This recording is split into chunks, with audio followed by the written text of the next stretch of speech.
Hello, and welcome to a new show that the Lost Signals is producing. We're going to call this segment On the Horn with Steevo, that's me. You may recognize me from some of the other shows. This show is basically going to be a interview show where we talk with people that are nerds about things and how they're nerdy, how they became so nerdy, what drives their nerdiness, and those types of things. So I have my first guest here with me today. His name is Ben Smith, and he, over the last few years, has gotten to be a real big CrossFit monster, if you will. So we're here with him, so say hi, Ben. Hi guys. We're just going to have a little discussion, talk about CrossFit and how we got into it. So why don't you start off with that? How did you go? I know you used to run a lot, and then you kind of got into the CrossFit thing. So what brought about the changeover or the crossover? So a few years ago, I started running, maybe like 7 years ago or so. I found that was a really cool thing. Let me get outside and, kind of shut off the mind for a while. And I guess a guy I know started doing CrossFit and started raving about it. And so one day I went in and checked it out and kind of fell in love. Yeah. Do you still go with the guy that got you into it? Yeah, he's still there. Still at the same place? Yep, definitely. And now, probably for the people that don't know, when you go do CrossFit, the place that you go to is called a box. It's basically your gym, right? So what's the one that you go to called? So I go to CrossFit Toy Box in Raritan. Okay. And, you go and you do whatever the workout of the day is? Is that... Sure. So usually the format is something like... there's some sort of warm-up, then like a strength or a skill work kind of thing, and then there's a workout of the day, or WOD, as the CrossFit community calls it, which is usually a little more intense. And Yeah. I always thought that was a funny way to phrase it. The WOD. What's the WOD today? Yeah, we've got a lot of weird-sounding lingos. So, say people are not familiar with CrossFit and are looking to get into something like that. What can they expect? What would they expect, like, going into something? What's it all about? So I think the biggest thing I hear from people is, I can't do CrossFit. I have to get in shape first, and I think that's a valid concern, but it's not actually something that's true. Mm. Pretty much everything that we do can be scaled to kind of any level. If there's something, say you can't do a pull-up or something, there's always something you can scale that down to. So it's not... They kind of just tailor it to you where you're at. Exactly. And build you up to the... Exactly. So it's never like, you walk in and you're going to have to do things that you are 100% can't do and are going to get injured doing. Right. How has this affected your... I know because I know you and we're friends, I know that you go out and, like, hang out with all these people. Do you think that's, like, a standard... I think so. Type of deal? Like, you just meet a lot of friends through this? I think there's, like, great community at a lot of the boxes. So I think... Because basically it's like a class format. So, you work out with a bunch of people constantly and, you cheer them on. Everybody's really encouraging. Most of the different places I've gone, everybody's always just, phenomenally encouraging. Mm. So, yeah, I think you form friendships with people and, yeah. Nice. Definitely. Well, So I've met some great people. That's definitely a positive aspect to it. I think that as much as I've struggled against you trying to convince me to go do CrossFit, that's kind of the one thing that is a little bit interesting to me is having people there to, like, kind of push you to keep doing it when you just want to quit, because that's kind of what I do every time I start exercising. I go for like a couple months and then I just forget about it for a couple weeks or whatever. But if you have somebody there, it kind of gives you that incentive, Definitely. That's one of the things that's kept me going. I mean, like, I still love running, but there's a certain point where your mind is just like, I can't do this anymore, and you turn around and go home. Mm. You try to overcome that every time, but there's no one else there telling you, right, keep going, you got this, Yeah. So I think that's a huge aspect of it. It's kind of like the social gamification kind of aspect of it, I guess. Right. Basically getting badges every time you... Exactly. And then everybody writes their score up on the board, I did this in 5 minutes, I did this in 5 minutes and 3 seconds, it's fun. Yeah. That's cool. So what kind of other aspects are there? I know there's a lot of information out there if you delve into, like, what CrossFit's all about, that kind of talks about, like, the threat of, like, getting hurt. Sure. Doing this. I forget what's the not a disease, but like the rhabdo whatever. Yeah, that thing. So there's that, which I don't even, I guess it's just all your muscles are basically giving up and Yeah, so I guess that's more something from working too hard, Right. For too long. I think the problem with CrossFit and what everybody sees is the barrier to entry to opening a box is very low. Anybody can kind of go do like the weekend cert, and then there's really no reason not to open a box. There's nothing to stop them from doing that, which means you have a lot of low quality coaches out there. Right. I think the thing to keep in mind is to look for places that offer high quality coaching.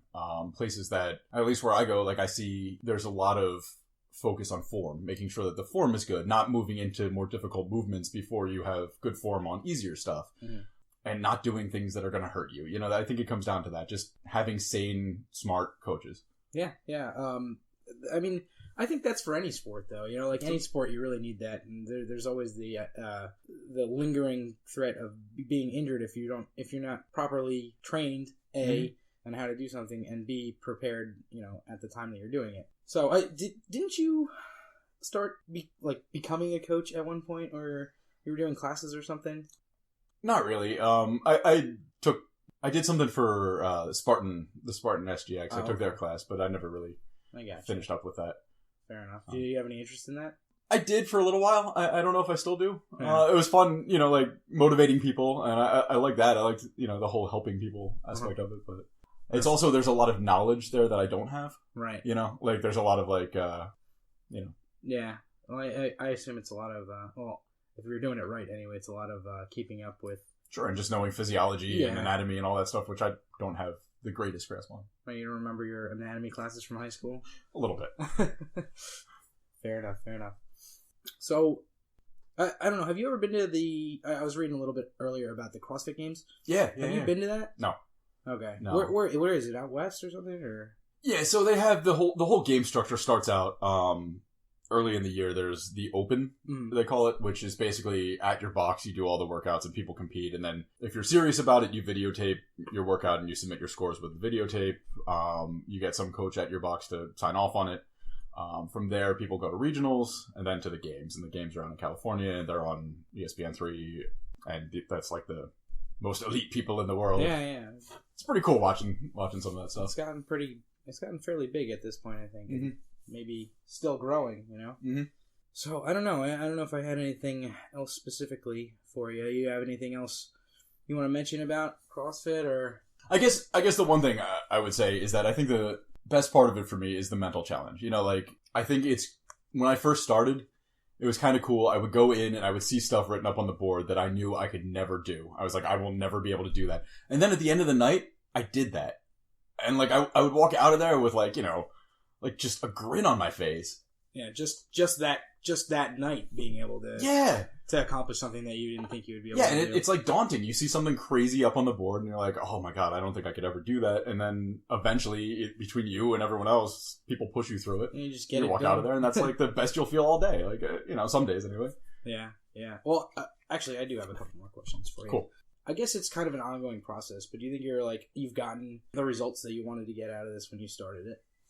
You know, I don't know what I wanted when I started. I think one thing that happens with most people is the results that you want change, or they solidify into, you know, right. A lot of people start and they say, I want to lose 50 pounds, or I want to lose, you know, X weight. And I think at some point it becomes less about that and more about like, hey, look at this cool shit I can do. Like, you know, and maybe that's only cool within your like circle of like CrossFit friends, but like, yeah. You no longer care about that. I don't know what the word is, but you know, you care more about the cool stuff that you can do versus how you look, or you know, stuff like that. It's not. It starts as something.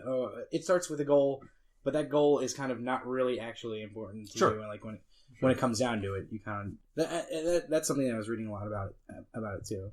Just prepping for doing this, talking to you, I was going through a bunch of websites, and awesome. That's kind of what it said. It was like, listen, it's not about, which I kind of like. It's not about how you look, or it's not about how much weight you lose. It's about getting your body to do all this crazy shit that you couldn't do before. Yeah. Which is cool. It's fun. You know, don't get me wrong. Like, I know a bunch of guys that have lost a bunch of weight, but like, that's not what it ends up being about in the end, you know? Yeah. So, I guess a couple of the negatives that people say about it. One, it's expensive. Sure. Perhaps cost prohibitive to some. Sure. That's a big one. I was looking at something, and it was saying like you could expect to spend like $150 a month, which is depending on how much you go and where you are. Yeah. I would say that's probably which is most an average, which is a lot payment. Which is a lot. Yeah, it's like a car, right? Yeah.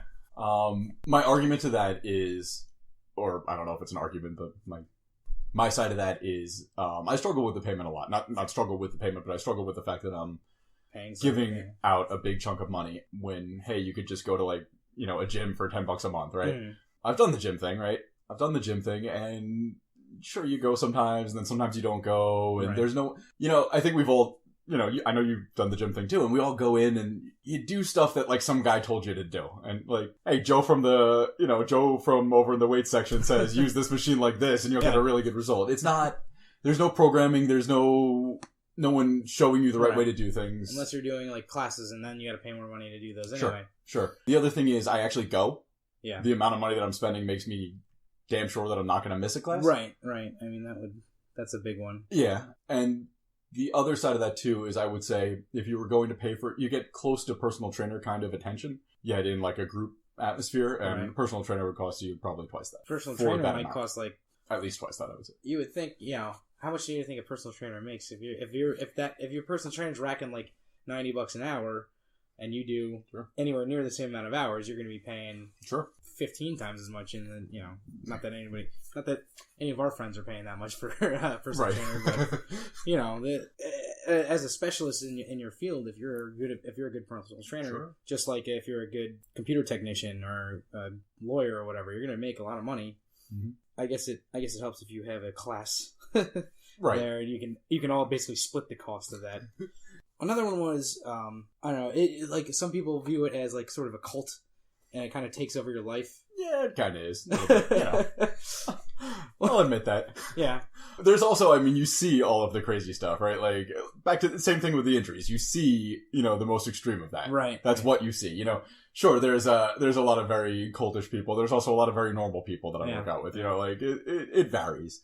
But yeah, I mean, I think the whole lingo drives that whole cult thing, and then there's the uniform, everybody wears those tall socks, and you end up getting into that type of stuff. But it seems like there's it seems from the outside like there's kind of a barrier to entry just on like the way that people talk about it, and sure, you feel like you're on the outs if there's a big CrossFit group talking about CrossFit. CrossFit people only talk about CrossFit. There's that stereotype, right? Exactly. I try not to talk about it with people that are non-CrossFit, or talk about it as much. I mean, obviously I do some, but it's like, it's hard not to. It becomes a big part of your life. And well, I've been out with you guys having a couple drinks, and you guys do talk about CrossFit a lot, but you also talk about other stuff, which is cool. Try to, which is always good. So, is it tough to keep that schedule up and like keep going, or is it easy at this point since you're in such a, I don't want to say a rut, but like you're in the habit of doing it all the time? Is it a little bit easier now?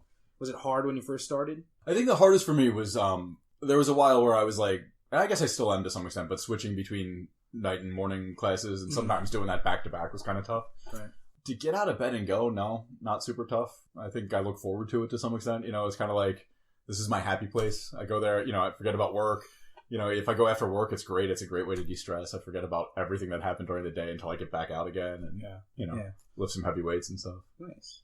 About how often are you out there these days? I'm going like every day, like 5 or 6 days. 5 or 6 days a week. Pretty intense. Well, I guess you got to work off those beers somehow. Exactly. Excuse me. Yeah, I don't know. I guess that's kind of an interesting thing about the whole thing is like it's kind of allowed. I know with you, I don't know. I'm sure a lot of other people go on like strict diets and lose a ton of weight and stuff like that. But like I know with you, it's kind of allowed you to eat what you want to eat and like like have a few beers when you want to have some beers without completely losing it.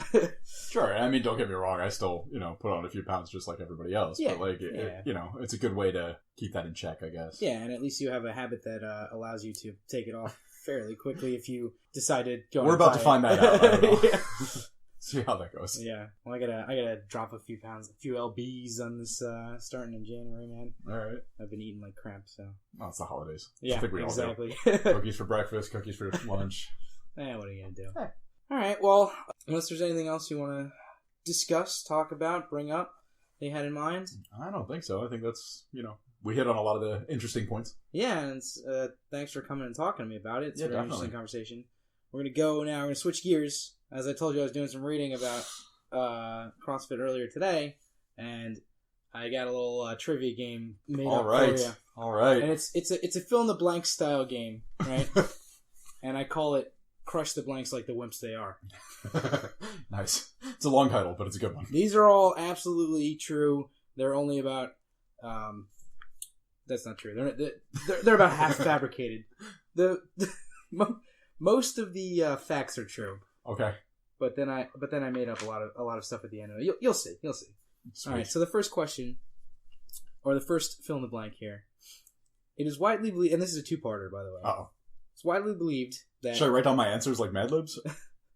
You could. You want this paper? Maybe. No. Just remember them. Okay. Just remember them. It's widely believed that blank created CrossFit in the year blank in order to beat Jesus in an arm wrestling match. So we're looking for the guy who created CrossFit. I'll just give you a clue. You know it's not a woman. And the year that he created it in. So, okay. So Greg Glassman created it, unless this is supposed to be entirely... Nope, that's true. Okay. You got that one right. And the year... 1976. Oh, man. Not even close. 1987. Closer. 62. Oh. Further away. It was 1995. That's right? what I meant. Greg Glassman Perfect. created CrossFit in 1995. All right.